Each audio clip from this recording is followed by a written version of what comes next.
नमस्कार दोस्तों, आज मैं आपको बताने वाला हूँ लो नेक ब्लाउज़ का जो मैं साइज़ रखता हूँ। कोई भी साइज़ में कितना शोल्डर रखता हूँ, नेक ब्रॉड कितना रखता हूँ और आर्महोल कितना डाउन में काटता हूँ और उसका आर्महोल कितना रखता हूँ। बहुत सारे क्वेश्चन आ रहे थे कि कितना रखूँ, समझ में नहीं आ रहा है मुझे। तो इसके लिए मैंने आपको ये चार्ट बना के बताया है। ठीक है, जब हमारा चेस्ट साइज़ अगर 30 होगा ना, तो हम शोल्डर उसका रखेंगे 9.5। ये जो मैं बता रहा हूँ आपको, ये लो गले वाला बता रहा हूँ।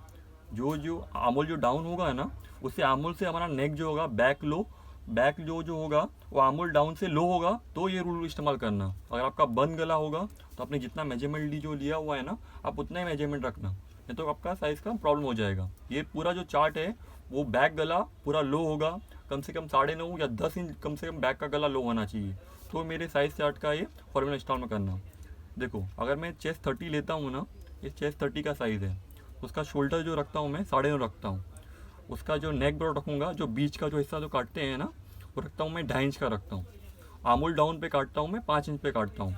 और कभी भी मैं जो चेस्ट का आर्महोल, सब लोग पूछते हैं कि आर्महोल कितना मापते हो कि नहीं मापते हो, कभी कभी मैं आर्महोल माप लेता हूँ और कभी भी आर्महोल नहीं मापता हूँ मैं। तो छाती का जो आधा जो हिस्सा होता है ना, वो मैं आर्महोल रख देता हूँ। ठीक है, अभी 32 साइज़ का उसका भी 9.5 शोल्डर रखता हूँ मैं, और नेक ब्रॉड 2.5 इंच रखता हूँ। और ये उसका आर्महोल डाउन मैं 5 इंच पे काटूंगा, और आर्महोल हमारा 16 रहेगा। देखो, चेस्ट 32 है तो उसका मैं आधा जो होता है कभी उसका आर्महोल रख देता हूँ, उससे मेरा फिटिंग बराबर आता है।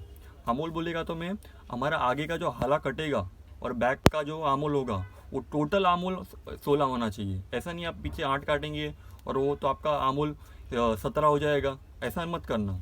आगे का आर्महोल मिला के और पीछे का आर्महोल मिला के टोटल मिला 16 आर्महोल है। ठीक है, हाला काटने के बाद भी हमारा 16 आर्महोल आना चाहिए। अगर आपका 16 आर्महोल नहीं आया तो आपका ब्लाउज में मिस्टेक हो सकता है। ठीक है, 34 चेस्ट के लिए मैं शोल्डर रखता हूँ 10 इंच का, और उसका बीच का ब्रॉड रखता हूँ 3 इंच का, और उसका आर्महोल डाउन 5.5 पे काटता हूँ, और उसका आर्महोल 17 रखता हूँ। कभी कभी क्या होता है कि आप अब ये आर्महोल काटने जाओगे तो ये अगर गोलाई में माप नहीं आया तो आपसे ऊपर नीचे कर सकते हो। नॉर्मली मैंने चार्ट बनाया है क्योंकि बहुत लोग पूछ रहे थे कमेंट में कि सर प्लीज़ मुझे चार्ट बना के बताओ, चार्ट बना के बताओ, इसलिए मैं आपको चार्ट बना के बता रहा हूँ। ठीक है, 36 चेस्ट के लिए मैं शोल्डर रख रहा हूँ अपना 10.5 रख रहा हूँ, और इसका नेक ब्रॉड बीच का रखूँगा 3 इंच का। ये जो नेक ब्रॉड जो है ना, आप कम ज़्यादा कर सकते हो, जितना आपको शोल्डर पट्टा चाहिए है ना उतना आप कर सकते हो। ठीक है, उसका आर्महोल डाउन में 6.5 पे करता हूँ, और उसका आर्महोल 18 रखता हूँ। कभी भी मैं जो भी देखो, अभी भी देखो 36 मैंने चेस्ट रखा हुआ है ना, उसका आर्महोल ऑटोमेटिक मैंने 18 रख दिया है। मैं आर्महोल कभी भी मापता भी नहीं हूँ। तो उससे क्या होता है, उससे परफेक्ट कटिंग होता है। जब भी हाला हमारा ऐसा होता है ना, तो ब्लाउज का फिटिंग क्या होता है, बराबर आता है ज़्यादा करके, मैंने देखा हुआ है। ठीक है, 38 चेस्ट के लिए हमारा शोल्डर 11 रहेगा, जो हमारा नेक ब्रॉड रहेगा 3.25 इंच पे काटूंगा मैं। ये हमारा जो आर्महोल डाउन रहेगा 6 एंड 3/4 पे डाउन रहेगा हमारा आर्महोल। क्वार्टर में अपना हाला ये डाउन करूंगा मैं, और इसका आर्महोल रखूंगा 19।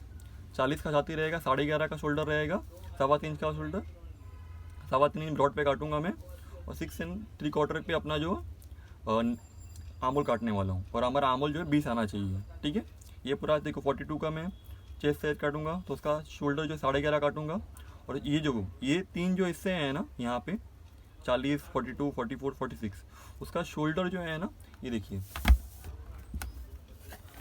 शोल्डर जब आप ऐसा काटेंगे ना सीधा, समझे बता रहा हूँ नॉर्मली आपको मैं, समझे आपने यहाँ पे मारी किया, समझो हमारा यहाँ पे आपने शोल्डर मारा, शोल्डर का मारी किया, तो हल्का जो बड़े साइज़ का होता है ना, एकदम सीधा मत काटना, तो हल्का तिरछा करके उसका आमूल का शेप देना।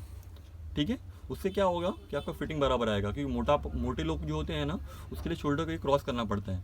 बाकी इसके ऊपर 40 के ऊपर वाला जो साइज़ है ना, उसका आमल सीधा करके आप काट सकते हो, ऐसा करके आप काट सकते हो। बाकी 40 के ऊपर वाला जो साइज़ है ना, उसको हल्का तिरछा काटना। तिरछा कितना करना है, इसमें जो ये 6.25 मैंने लिया है, 6.25 या 6.5 लिया है, यहाँ पे कम से कम आधा या 1.25 जितना क्रॉस करना। ठीक है, ये ध्यान रखना मेरी बात को। अभी मैंने 42 साइज़ लिया हुआ है, 42 साइज़ का शोल्डर जो है 11.5 रहेगा। नेक बीच का जो ब्रॉड लेता हूँ मैं, वो 4 इंच का लेता हूँ, और आर्महोल डाउन 7 पे करता हूँ। 7 पे डाउन करने के बाद भी मैं क्या करता हूँ, हल्का सा है ना शोल्डर पट्टा काट देता हूँ, हल्का सा। ये कटिंग करने के बाद हल्का सा आधा इंच से शोल्डर पट्टा क्रॉस काट देता हूँ, क्योंकि क्या होता है 42 साइज वाले जो होते हैं ना, कभी कभी क्या होता है उनका चेस्ट जो है ना थोड़ा लटका हुआ होता है, नीचे डाउन हो जाता है। उससे क्या होता है, उनका चेस्ट तो बड़ा रहता है, लेकिन शोल्डर डाउन ऊपर करने से क्या होता है, उनका जो गला जो होता है ना, पट्टी बराबर बैठता है। तो अभी आप ध्यान रखना, 7 पे ही काटना, लेकिन तो शोल्डर पट्टी जो है ऊपर से हल्का सा थोड़ा काट देना, तो आपका फिटिंग बराबर आएगा। ठीक है, उसका आर्मल भी 21 रख रहा हूँ मैं। हमारा चेस्ट 44 रहेगा, शोल्डर उसका 12 रखेंगे, और ये नेक डॉट हमारा 4 इंच का रहेगा, और आर्मल डाउन 7.5 पे काटूंगा, और उसका आर्मल जो होगा 22 इंच पे रहेगा। 46 साइज़ का जो रहेगा, शोल्डर जो हमारा 13 रहेगा, नेक डॉट हमारा 4 इंच का रहेगा, आर्मल डाउन 7.5 पे काटूंगा मैं, और ये आर्मल हमारा 23 रहेगा। ये 7.5 पे काटने के बाद में हल्का सा आधा इंच ऊपर शोल्डर काट देता हूँ, क्योंकि क्या होता है इसमें शोल्डर गिरने का डर रहता है इसमें। 46 चेस्ट वाले को क्या होता है, उनका शोल्डर ना उतरते रहता है, उनके कंधे ब्रॉड रहते हैं ना, तो उनका कंधे तो ज़्यादा फैले हुए रहते हैं। इससे आप एक पूरा नॉर्मली कटिंग करने के बाद में आधा इंच ऊपर से एक्स्ट्रा मार्जिन से काट देना।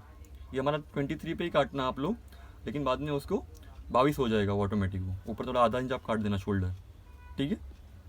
अगर आपको वीडियो अच्छा लगा हो तो लाइक करना, कमेंट करना। अगर आप कुछ भी समझ में नहीं आता हो तो मुझे कमेंट बॉक्स में ज़रूर लिख के भेजना, मैं आपको उसका जल्दी से जल्दी आंसर दूंगा, ठीक है। थैंक यू, धन्यवाद।